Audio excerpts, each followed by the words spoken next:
Wow, my God. What happened? What happened? Oh, calm down. What happened? What happened? Ah. Albert, I can't look. What happened? What the On a summer afternoon, officers from the Ellenville Village Police Department are informed about a missing person. What ensues is a case with a chain of events fueled by delusional accusations, killings, and connections to iconic pop stars that will forever leave its mark. Most of the following body cam footage has never been seen before. So you lied to me? Yeah, it's you. Why did you lie to me? Because I'm evil. It's the afternoon of July 23, 2016, and 52-year-old Mary Gilbert has not been seen or heard from in approximately 3.5 hours.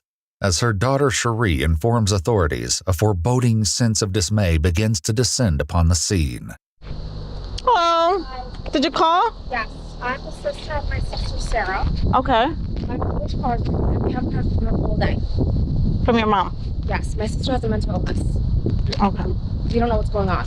Cherie is referring to her 27-year-old sister, Sarah Gilbert. In a statement to police, Cherie claims early that morning, Sarah called her sister and said that she was hearing voices, and she sounded out of it, like robotic, no emotional response. So mom's car is here. Mom's car is here. I don't know where. They're not answering the door. She's not answering the phone. I don't know what's going on. Do you hear anything inside, yelling or nothing? No sound whatsoever? No. My sister has a mental illness, though. Like, she hears voices. Yeah. And she told me this morning. Are you familiar with her? I know, sir. Okay. 3 weeks prior, on July 1st, Officer Bell responded to a call at Rite Aid Pharmacy, where Sarah was trying to fill prescriptions for her 6-year-old son, Hayden. The pharmacy informed Sarah that the medications were sent to another pharmacy, but she refused to leave the store without getting them. After failing to escort her from the store, dispatch officers took Sarah into custody and transported her to Kingston Hospital for a medical evaluation. So she called me this morning and she's like, oh, I heard voices. I heard that you, my other sister that died, are God. I said, I'm not God. Like, calm down. Yeah. My mom this morning said she's going to go check on her. We haven't heard from her since 9 this morning. And her car is here. She's not answering our phone. She's not answering our texts. They're not answering the door. I pound on every single window. And it's this door right here? It's this door and it's that door over there. What's your mother's name? Mary. Mary Gilbert.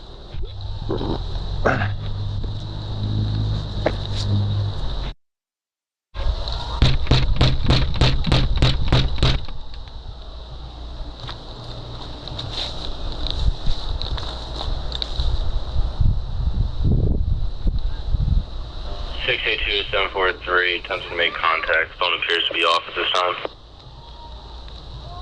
Copy that. As tensions escalate with every failed attempt to contact Mary, her husband Elroy soon arrives at the crime scene. It's what he discovers that will turn the case over its head. How you doing? All right. You got an answer yet? Do you have keys for the apartment? No. Who are you then? Exactly. No, it's my wife. It's your wife? Yes. Your wife and your daughter? Yeah. Okay. That window is open. Is it open? What we doing right now? You think I could fit through there? Wow. No, it's not. No, that's awesome. You just got stoppers on it. Can you see through there? Oh. You're taller than me. No, the stoppers are in there.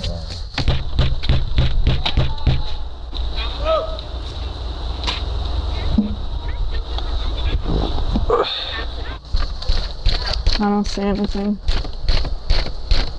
There's a bathroom here. I don't think my body in the bathroom. This is not the first time authorities have visited this home. 5 months earlier, on February 19, 2016, officers were called to the house when Sarah's mother, Mary, reported something deeply disturbing. Police. You're looking for Sarah Gilbert. Sarah. Sarah? Hold on. Can you open the door? Hello? Sarah? Yes. Come on out. You all right? I'm right here. It's cold. Let me talk to you. You guys can move in. How come you're all wet? So I just got off the bath. Officers will soon uncover a chilling reason behind this bath. For now, they continue with their questions. Who else is in the house with you? Nobody. You sure? Yeah. Take a quick look around. The officers will talk to you. Okay? Did you get in an argument with your family, or Yeah. over what? My sister's death. When did your sister die? My sister died 2010. Sarah is referring to her other sister, Shannon Gilbert, who went missing on May 1st, 2010. Her remains were discovered 19 months later, on December 13th, 2011, in a marsh near Oak Beach. The search for Shannon had led authorities to discover the remains of 10 other missing women, which invited intense media coverage and put the Gilberts under the spotlight. Okay. So that's what the argument was about? Yeah. You just I thinking believe about it? Yeah, I believe my mom had something to do with that. Okay. She was the 2010 escort services. Did you get in a physical altercation with them, or are you just yelling? Just yelling. You didn't push each other, or? No. Okay.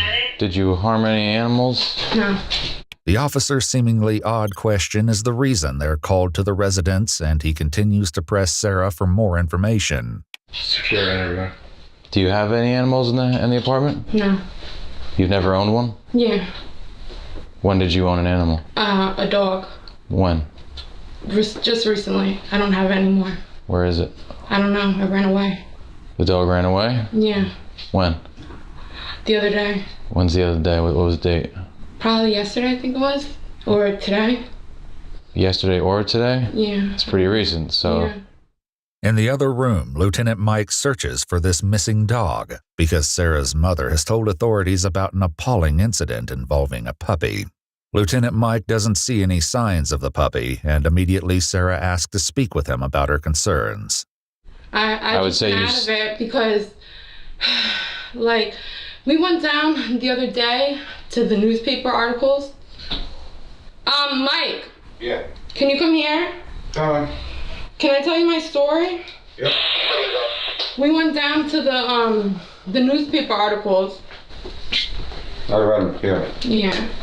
So you're upset about that? Yeah. That's understandable. Think you need to talk to somebody about it? Yeah. Think it's a good idea. All right, why don't you get some shoes and socks on? I'm gonna talk to my mom about it. She's Okay. gonna come back. Well, no, she's at the station, so she's waiting there for you. No, I want her to come here. Well, she's waiting there for I'm you. not going over there. Why? Because I'm not going over there. I'm not even dressed. With their patience wearing thin, officers confront Sarah with the reason behind their visit. Where's the dog? The dog? Yeah, what happened to the dog? The dog ran away. It's not what I heard. So you're gonna come with us to the station and talk to your mom at the police station. Where's your shoes? Just as they're about to leave the house, officers make a deplorable discovery. What is that? The dog? The dog's in the bed? Dog ran away. No, that. That dog looks like it's dead. So you lied to me? Yeah, it's you. Why did you lie to me? Because I'm evil. You're evil. Why are you evil? Did you say a bad moment? You're not evil. You said evil moment. I don't believe that you're evil. I believe that maybe you're angry and you're scared right now because the police are here, but what happened? You know what happened. You know what you guys did. What happened to the dog? You know what you guys did. You know what we did? Yeah, what you guys did. What did we do? You were evil. And it wasn't your fault. It wasn't your fault. I'm asking what happened with I'm the dog. sorry. It wasn't your fault. What happened to the dog? Sarah, what happened to the dog? I killed it. How? I drowned it. Why? Because I had to. So is that why you're wet? Yeah. Yes. All right. Put the cigarette out. We're gonna go to the station. As officers escort Sarah to the patrol car, dispatch calls in a request from the police station. Reese, I have the grandmother, the father, and the juvenile here. Is it okay if the father takes the child with him right now? Yes, that's fine. Yeah, that's fine. I'll take it. You have a camera in the car? Yeah. Is that the trunk even? Yeah, it's in my bag. Sarah has a 6-year-old son, Hayden, with her boyfriend, Manny. Soon, Manny will share distressing details about Sarah's son and the puppy. For now, Lieutenant Mike puts Sarah in the patrol car while officers photograph the evidence. Some serious issues. Take pictures anyway. I don't know what they're gonna do with this.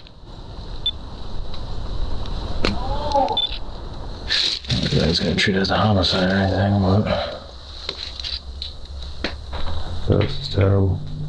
After photographing the dead puppy inside the trash bag, officers go to the bathroom where Sarah drowned the dog earlier that morning and are about to make yet another sickening observation. Is there anything in the tub that can... yep, it looks like it's regurgitation from the dog. That's disgusting.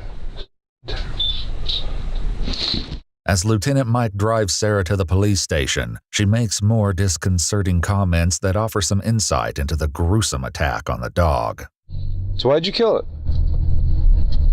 I had to. I had no choice. Did the dog do something bad? What'd it do? It broke my heart. Okay. While Sarah provides no solid explanation, her boyfriend, Manny, shares more details in an interview almost a year after the incident. The opinions expressed here solely belong to Manny, and we have not been able to verify them. Was that your dog? I bought the dog for my son. But when my son told me this, when he came home, the dog pissed in the kennel. The little kennel, but so he's like, Mommy, can I give the dog a bath? She went over there, filled the bathtub up, took the dog in, just drowned the dog. And my son said when she was walking away, like the dog was still a little bit like, you know what I'm saying, breathing. She ended up walking back in and just ended up killing him. So she sees the dog is still breathing and goes back to finish him off. Mm-hmm. This is what my son told me.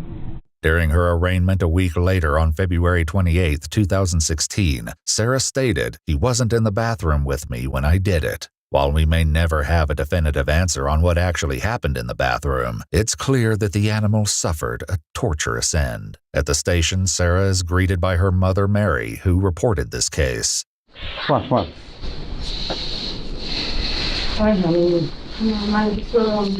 She feels that you don't love her. I don't know why that is. I know, it wasn't your fault. I love you. Can I have a hug? I love you, Sarah. I'll always love you. I'll always love you. And I'm gonna be here for you. Even, honey, it's okay. I love you.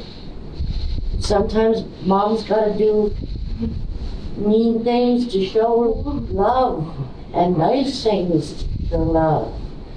Right now, this is not a good time. It's okay. I understand. You need a nice thing. I understand. You. I love you with all my heart. And I'm always going to be there for you. Always, forever. You know that? I am, Mom. Okay, you know that? I am, Mom. You know what? You're going to be here forever. Before leaving, Mary makes a comment to her daughter that will have chilling ramifications 5 months later. Thank you so much. All right. Remember, nothing you can ever do will ever take my love away from you. Okay? Right. All right.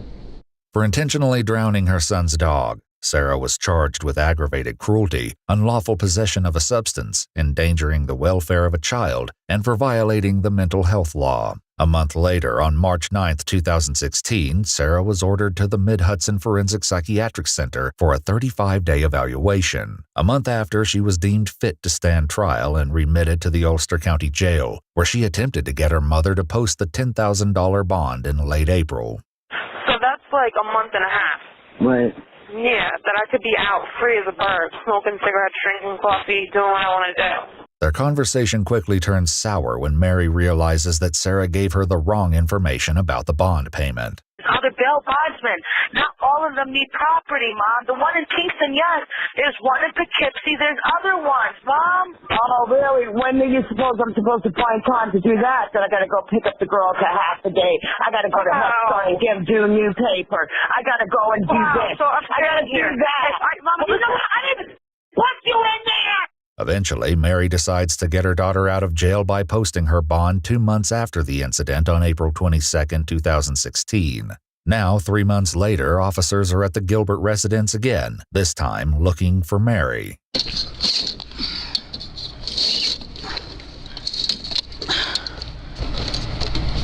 Also, stop. Hello? Police?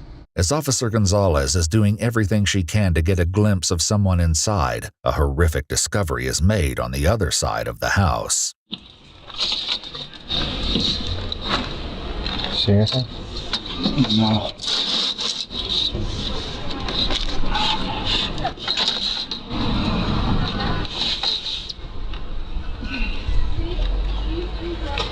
Wow, my God. What happened? Oh, my What happened? Oh, calm down. What happened? What happened? Albert, I can't look. What happened? Your mother's in there bloody. Okay, back up. Oh my God! Back up. In a later statement, Elroy describes what he saw through the open window. I saw Mary lying there covered in blood. I think she was face down on her belly. Her head was near the window. It was hard to tell because it was dark. Oh my God. All right, just stay back, please. Stay back. I need you to back. Hey, I need you to get his name. After discovering Mary's body lying on the floor of the living room, officers scrambled to secure the scene and get information from the family. However, that proves to be a challenge given this awful revelation. Is there somebody that can get the kids? Nobody can take them. It's just me and Elroy. We don't have any family. Okay, that's... Oh. Oh no, God. Oh. Okay, sir. Sir, I understand, okay? Listen to me, okay? I'm gonna need your information. Ma'am. I'm sorry. I'm so sorry. Listen, I understand, but you have your kids with you, so you're gonna need to stay calm for them, okay? Okay, listen. It's okay. It's okay, buddy. Sit down. Okay? Sit down. Here. Sit down. Come on. Just stay right here. Stay right here, okay? As Officer Gonzalez tries to calm everyone down, Officer Bell calls his supervisor to relay the harrowing incident. Hey, Alta. I'm gonna need you to come on in. We got a call for a check to welfare over at Sarah Gilbert's place. Her mother's car is here, couldn't make contact. Sarah's father pried open the door and we have a body inside with blood around it. Yeah, we haven't got inside. Do I have permission to kick the door in? No, he opened the window to the bedroom and he peeked in and saw. I looked inside and there's a body on the ground. All right, thank you. All right. You want me to call EMS? 682? I need you to dispatch EMS to my location. Officer Bell returns to the door he was pounding against moments ago, but this time he's not going to knock. Still, nothing can prepare officers for what they will find inside.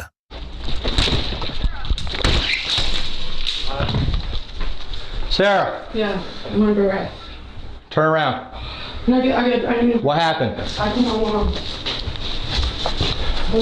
Sarah, stop! Come here! No, I just need... Come here, now! I just need water for my throat. I don't... Just put the cigarette out, turn around. Alright.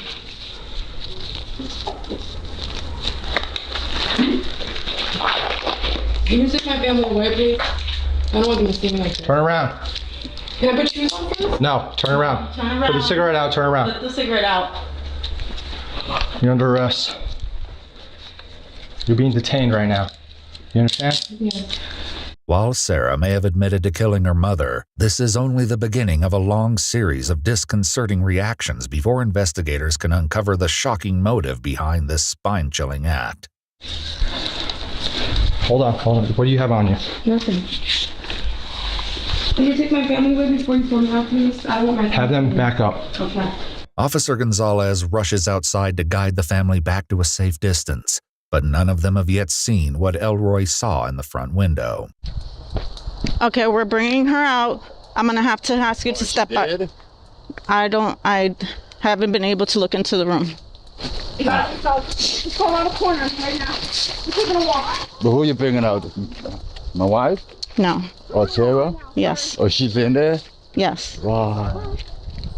Meanwhile, back inside the house, Officer Bell reads Sarah her Miranda rights, and she makes another baffling statement. Is that our lawyer? She's not dead, though. She's not? She's not dead. She's still alive. All right. Stay right here. Stop. You have nothing on you, right? No. What happened? I was hearing voices, You were hearing voices, and what happened? and I attacked my mom. Hey. Okay. I need you to sit on her right here. I gotta check her mother. Okay? Okay.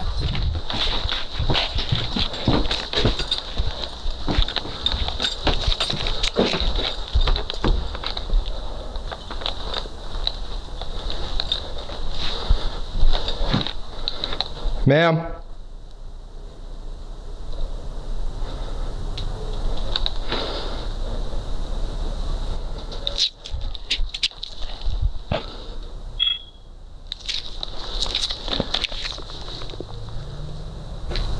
Oh, she's cold.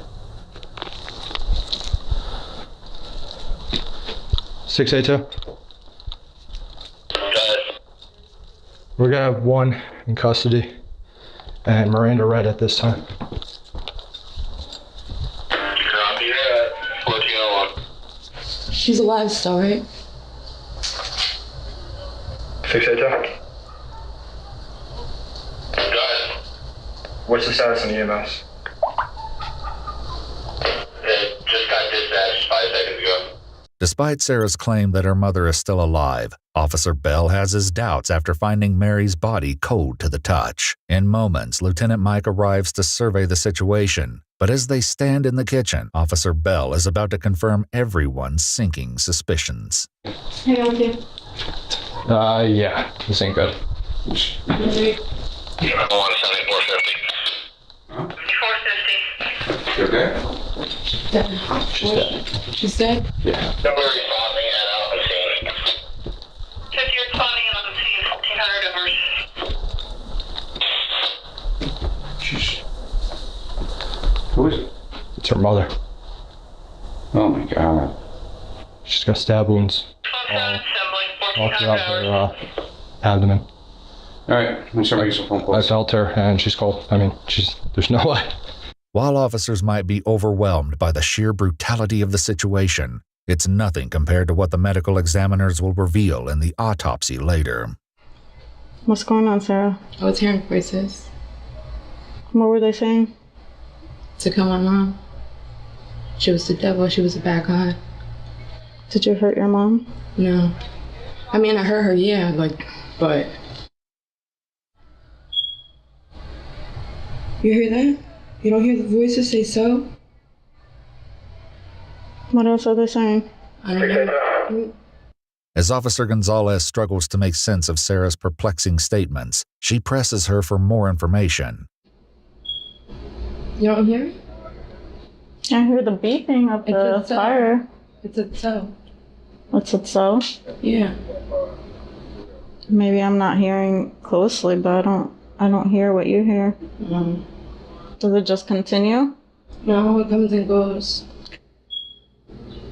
That's not snowball, it's a voice saying so. It's been doing that all day? Yeah. Yeah. Did you say anything back? No. No? I ignore it. It follows me though. Not when I'm outside. Even when you're not when you're outside? No. That's why I want to go outside. I want to stop hearing that voice. A short while later, as officers escort Sarah outside, her family is waiting to confront her. Yeah, that's fine. Bye-bye. Okay, thank you. Just document the time that she's leaving.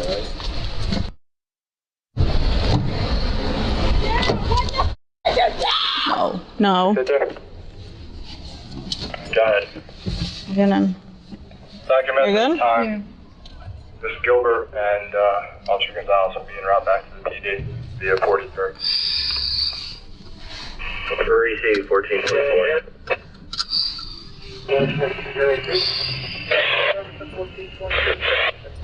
Officer Gonzalez makes the 2-minute drive to the police station without incident, but as they walk into the building, Sarah has a request. Can we stop at the water fountain before I go downstairs? I'm gonna get you some water on our way down, okay? Or at least get somebody to bring you some water. Yeah,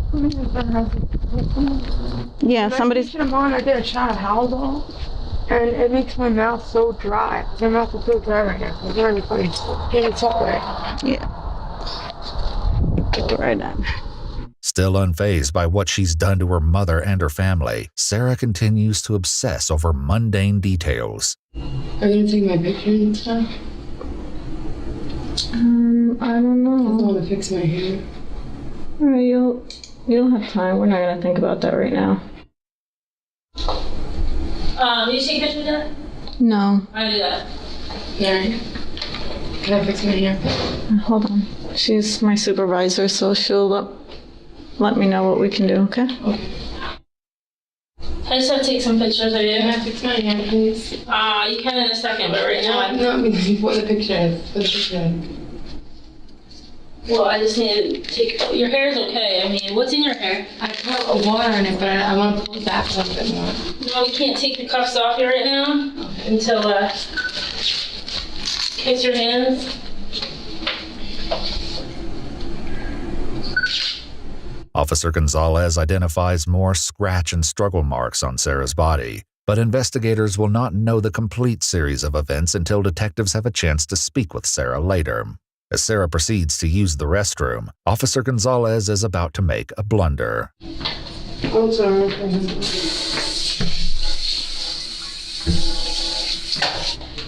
And she uses the restroom, she can?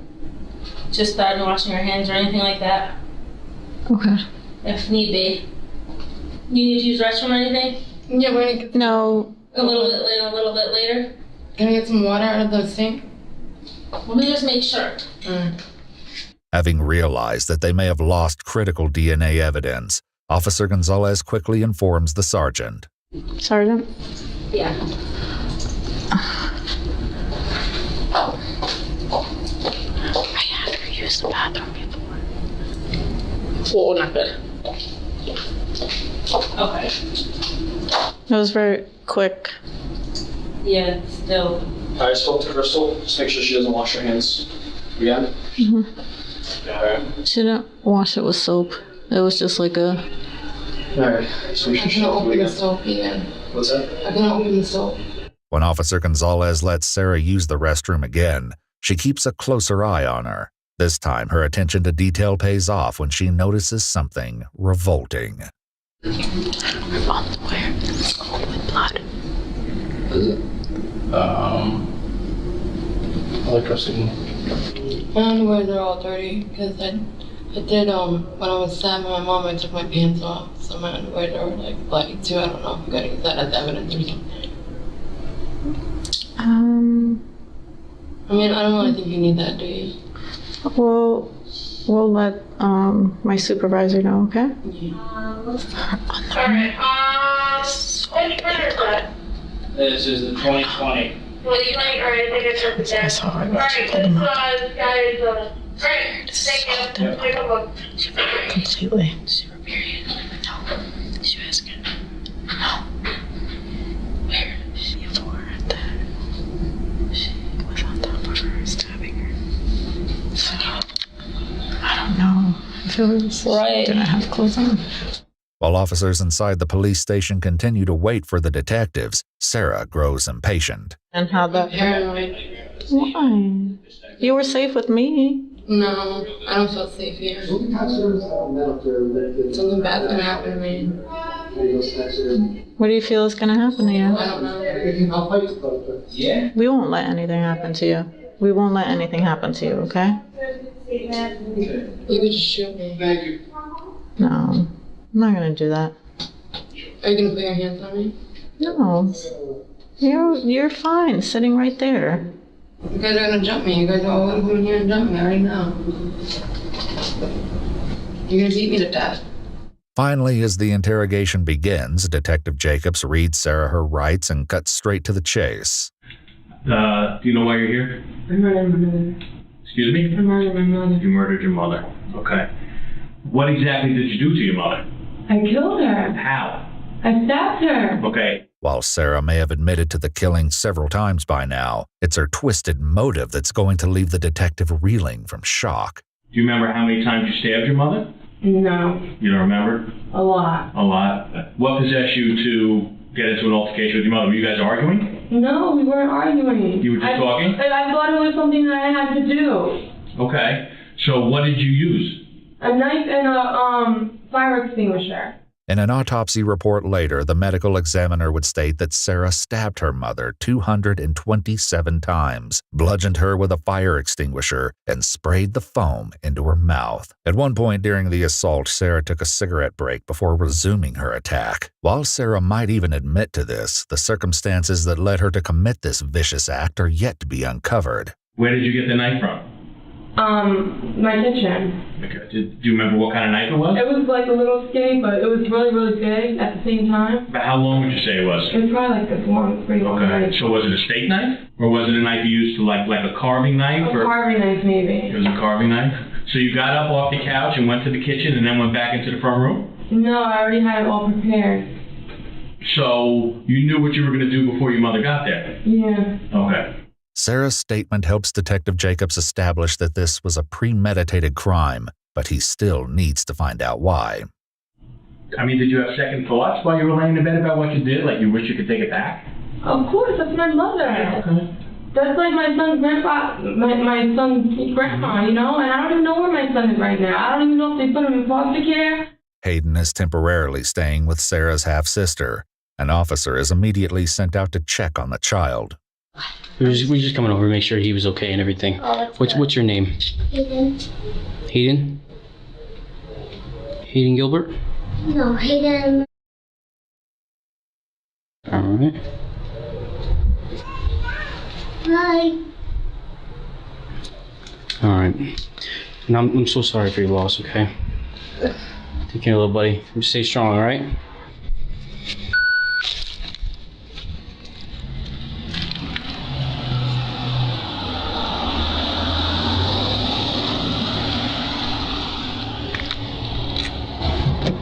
Oh my God.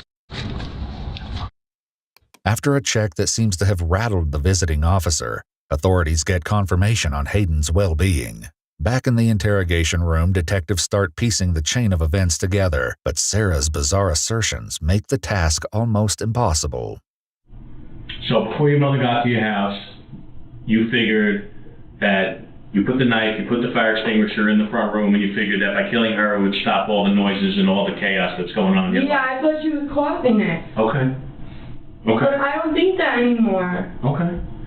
Did your mother say anything to you while you were... Eminem was doing this. Right. Yeah. Because when I was younger, there was an MTV special. It had Jay-Z and Eminem, and they told me, they were like, oh, write an acceptance speech, da-da-da-da. There's going to be one person in the world that writes it, and it's going to be a poem song.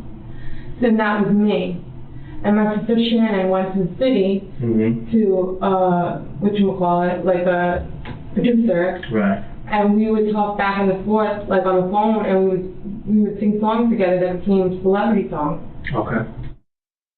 If you understood, like, I wrote songs for them, and like celebrities and stuff like that. Okay. I didn't want to, like, I don't know how I'm trapped like this. Like, my son, like, I got him his puppy, like, all this stuff, like, all this bad stuff, because, like, I hear voices and I see things, and I know it's real, it's reality. There's somebody here that's doing this on purpose. Okay. And I believe it might be Eminem. I don't know, because he wrote a song, if I wanted to see if he had a cell phone, where he says my name, Sarah Gilbert, in it.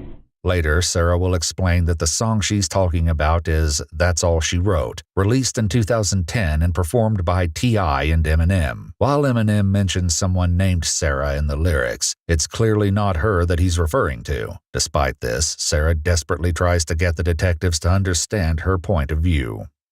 That's why I just wanted you to be truthful and tell us exactly what happened and make us understand why it happened. The reason why it happened is because of music. Because of It's all about the music. something in the music is telling you It's that. all about the music, yes it is. I'm not saying no, I'm saying, but you're saying it's something in the music that's telling you to do these things? No, I'm saying that it's all about the music. Like, every time I listen to music, the voice stops. It's like a click. Like, it just pauses it. Because So I the want music you to helps you? listen to that song, She's All She Wrote. Right. Or That's All She Wrote. And by Eminem. Right. And it says my name, Sarah Gilbert, all the Okay. A parting glimpse into Sarah's troubled mind comes from her personal diary, where she writes, "Now it's my turn to play. At the stroke of midnight, all black eyes will die, no matter what beads they hide inside. Look what I done just to have fun. Now there goes our dirty laundry. Husband and wife back again to reunite. May you enjoy your time in hell until we reunite in another life." On December 3, 2021, 5 years after the incident, officers will find another harrowing connection between the dog's killing and Sarah's obsession with music. Sarah reportedly drowned the puppy in front of her son, based upon the belief that the puppy was the rapper Eminem and wanted to hurt her. There was also evidence that after Sarah drowned the puppy, she purchased a knife, drove her son to the woods, showed him the knife, and said, "Don't tell anybody what Mommy did." Despite Sarah's insistence on musical theories, it's clear to authorities that she can rationalize her brutal actions by blaming anyone in her periphery of psychosis. In August of 2017, Sarah was convicted of second-degree murder and sentenced to 25 years to life in the New York State Department of Correctional Services. You know, they found this girl, right? Where? In our neighborhood, down our main street. Is she good? No, she's not. She's dead. That's why this is very important. It's all on you right now. What is my problem? You were He the was last the one last with one her. seen with her. So right now, it's facing you right now, son. This is Aiden Fucci, a 14-year-old boy from Florida, being questioned by his parents at a police station in 2021. Aiden is being held and questioned under suspicion of murdering his 13-year-old classmate, Tristan Bailey, something he insists he had no part in. But to understand how police came to suspect Aiden was capable of murder, we must go back to the beginning. In the quiet town of St. John's, Florida, Tristan Bailey was just a 13-year-old girl attending Patriot Oaks Academy, dealing with all the usual challenges high school brings. She was a dedicated and talented cheerleader, full of enthusiasm, ambition, and determination rarely seen among other kids her age. Her classmate Aiden, however, was a different story. According to those who knew him, Aiden Fucci was an oddball. While his teachers noted that Aiden showed them respect and never outwardly caused trouble, his hatred of authority, arrogance, and know-it-all approach to life was off-putting for his teachers and classmates. Throughout his school life, Aiden would land himself regular suspensions, usually after getting into fights with his classmates. Well, at first, I didn't know if it was him or his friend that was in ISS, and that's why they were in ISS, because one was saying the other one said it. But the allegation was that Aiden threatened to throw another student out a window. That's correct. A female student. That's correct. Okay. But outside of school, Aiden was displaying far more red flags. Aiden had an unnatural obsession with murder, frequently discussing the topic with his friends. According to those who knew him, Aiden often talked about his deep desire to feel what it would be like to kill another human being. He had said he said his knife, he wanted to slit somebody's throat, and he said it'd be satisfying. He's talked about killing people. He's talked about fighting people. I've seen him practice stabbing motions with his knife. Aiden would often talk about how he would murder his hypothetical victims. He suggested that he would take them into a wooded area at night, stab them, leave, and later claim he had nothing to do with the murders. When he talked about killing somebody, he even told Zoffie Bowman how he would do it, and what he told her was, I would walk around at night and I would find somebody else walking at night. I would drag them in the woods and I would stab them, and then I would pretend like I didn't do it so that I could keep killing people. In her sworn testimony, Aiden's girlfriend confirmed that he had an unnatural obsession with the idea of killing, and often claimed to hear voices in his head encouraging him to murder someone. When he wasn't at school, Aiden would always carry a knife, one of two named Picker and Poker. On several occasions, she said Aiden would pretend to stab her or sneak up behind her and hold one of these knives to her throat. Despite the blatant red flags on display, his girlfriend believed it was nothing more than teenage morbid curiosity. She never thought he would go through with it. That's going to be Sophie coming on the skateboard towards the house.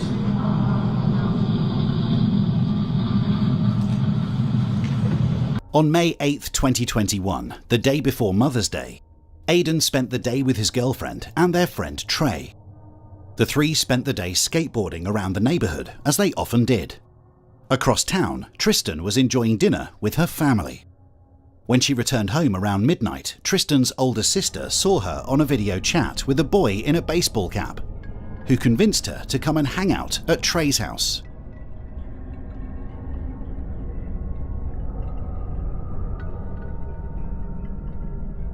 After an hour together, Aidan and Tristan left Trey's house. Between 1:24 and 1:45 a.m, neighbourhood surveillance cameras caught them walking toward a cul-de-sac at the end of the street. It was the last time Tristan would be seen alive.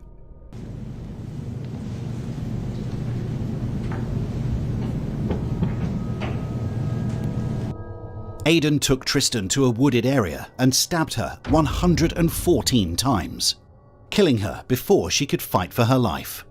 The murder happened precisely as he previously suggested. He took someone into the woods and stabbed them.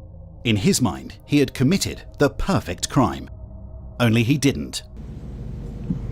You can see that he's carrying something in his hands. At 3:27 a.m, Aidan ran back home barefoot, holding his shoes. When he eventually got home, Aidan got to work, hiding the evidence in his room, convinced that he had gotten away with murder. The following morning, Mother's Day 2021, Tristan's family made the horrifying discovery that their daughter and sister were missing. After exhausting all options, they contacted the authorities, who put out a missing persons report and began interviewing those who knew her. That list included the last person to see her alive, Aidan. Aidan's testimony to the authorities did not inspire confidence. His timeline didn't add up, seemingly taking 2 hours to return home in what was, at most, a 30-minute walk. He suggested that Tristan had been hanging around with a 20-something drug dealer, a claim that nobody else backed up. And then, authorities received an email with an attachment. It was a Snapchat screenshot. In the back of the patrol car, Aidan took a selfie with a peace sign, adding a text banner that read, "Hey guys, has anybody seen Tristan lately?" His classmates shot back, reminding him that Aidan was the only one who knew what happened. But his sociopathic glee didn't end with just one post, as he openly implied that his victim was alive and staging this whole saga. We're having fun in a f***ing cop car. Yep. Tristan. What's up, guys? Yep. Tristan, if you f***ing walk out the damn... When you see this in a month... Before police could obtain Aidan's cell phone, a runner discovered the bloodied corpse of Tristan in the woods, the stab wounds visible. Within an hour, police put out a search warrant for Aidan and brought him in for questioning, leaving him in a room with his parents. At this point, it's obvious just how much trouble Aidan is in. But his cold refusal to even acknowledge it is chilling. When reminded that his friend is dead, Aidan fails to see why he should care. You know they found this girl, right? Where? In our neighborhood. Down our main street. Is she good? No, No, she's not. she's dead. That's why this is very important. It's all on you right now. What is my problem? You were You the were last the one last with one her. seen with her. So right now, it's facing you right now, son.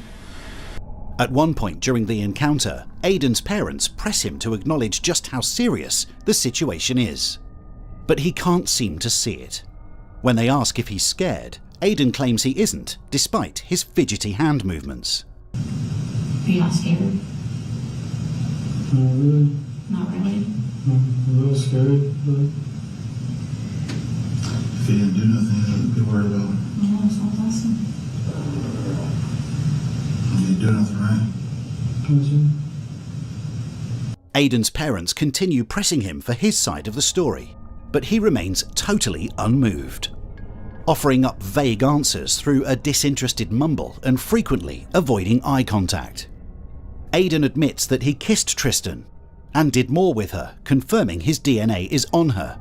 And yet, through it all, he shows seemingly no recognition of how damning that evidence could be. What were you doing outside late at night? I was at Trey's house and with them. Did you kiss or do anything with this girl? Be honest as you can to them. Two. Yes. Yeah, I kissed her. Any further? So your DNA's gonna be on her? Later on, Aidan is again asked if there's anything that's still being hidden from his parents. While he insists there isn't, he takes the opportunity to try and frame Tristan as the aggressor, implying that she got aggressive with Aidan and prompting him to push her. Knowing the truth, that claim is nothing but sociopathic, and his clear lack of emotion or even apprehension is chilling to see. Unless you know any other thing I don't know? Did y'all have sex? Did she really grab you and you just really pushed her, or was that? No, she did. Okay. You don't know what happened to her after you pushed her? Did she say ow or get mad?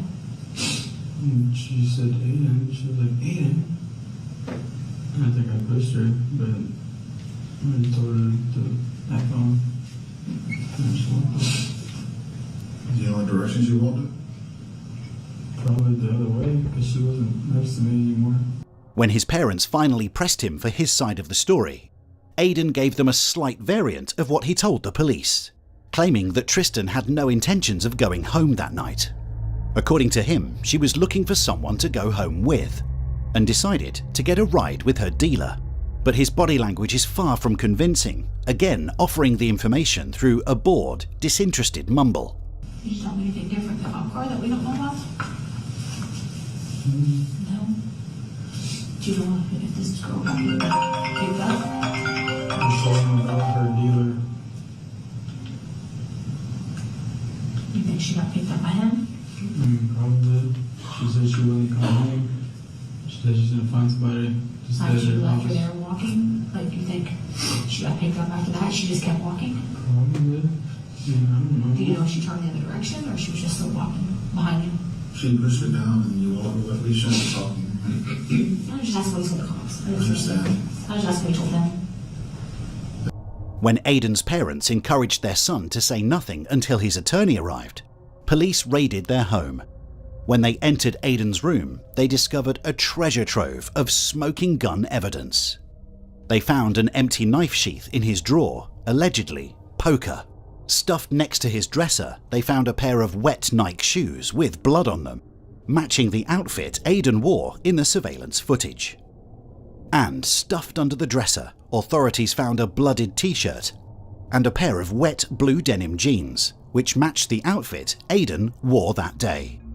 But as if that wasn't enough, authorities also found that the drain in the bathroom sink had traces of blood and dirt, and among his belongings, an odd notebook contained drawings of a violent and satanic nature.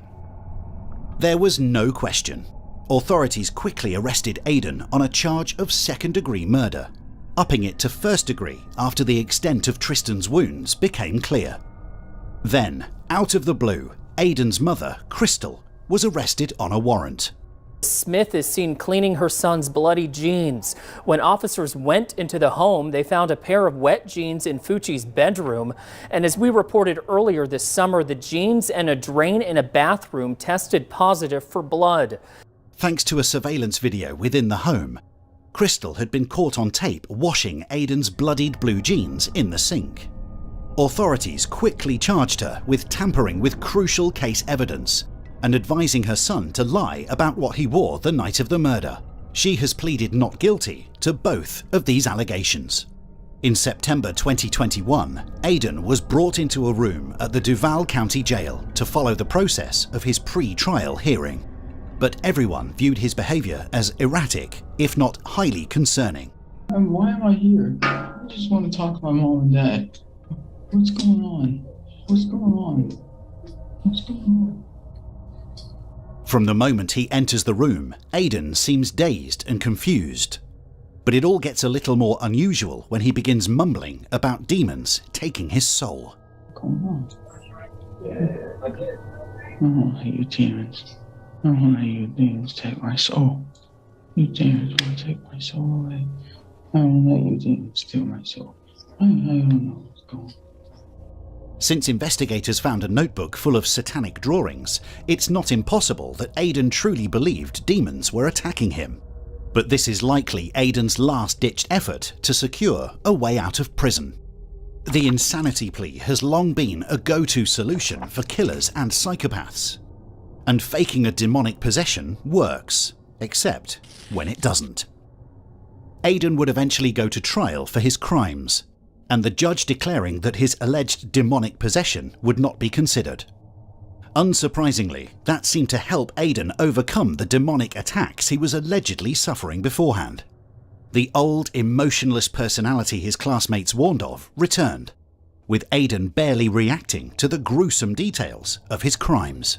Throughout the trial, Aidan was seen to be following the orders given to him by his attorney, barely saying a word except when he specifically had to. But that doesn't mean his performance was perfect or polished. At one point, Aidan was caught on camera laughing at something his attorney wrote on a piece of paper, undermining any apology he had made to Tristan's family. But that happiness didn't last long. When Aidan's grandmother took to the stand, her tearful testimony seemed to affect Aidan more than any other, as she tearfully confessed that the boy in front of her was not the grandson she had helped raise. Aidan was genuinely affected by the comments. I'm so sorry. Sorry. I just don't need my mama right.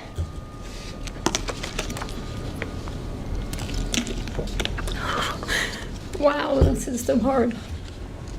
This marks the only instance in the entire trial that Aidan was shown to exhibit some kind of genuine, non-contrived emotion. And, like a true psychopath, it was only because it affected him. Tristan's family's pain had elicited no expression from him for the duration of the trial. But see the way that he responds when his grandmother fears she'll never see him again. And I know we're a very large Christian family, and we pray all the time, and I just hope you consider it a little bit, and please don't take him out of our lives forever. I know that I've died and not be able to spend time with him sometime before I go. At this moment, it appears that Hayden had finally realised the scale of the consequences of his actions. But it passed quickly. The judge eventually decided that Aidan's crime, which lacked any motive and was done purely to cause harm to another human, was worthy of life in prison. And Aidan, unsurprisingly, didn't seem fazed by that news whatsoever. Mr. Fucci, having entered a plea of guilty to the crime of first-degree murder, I adjudicate you guilty of the premeditated first-degree murder of Tristan Bailey. I sentence you to life in prison. Because of your age, you are eligible for review of the sentence in 25 years. Despite his public apologies to Tristan's family throughout the trial and after, Aidan doesn't seem to register what the sentence meant. In his mind, it likely doesn't mean anything.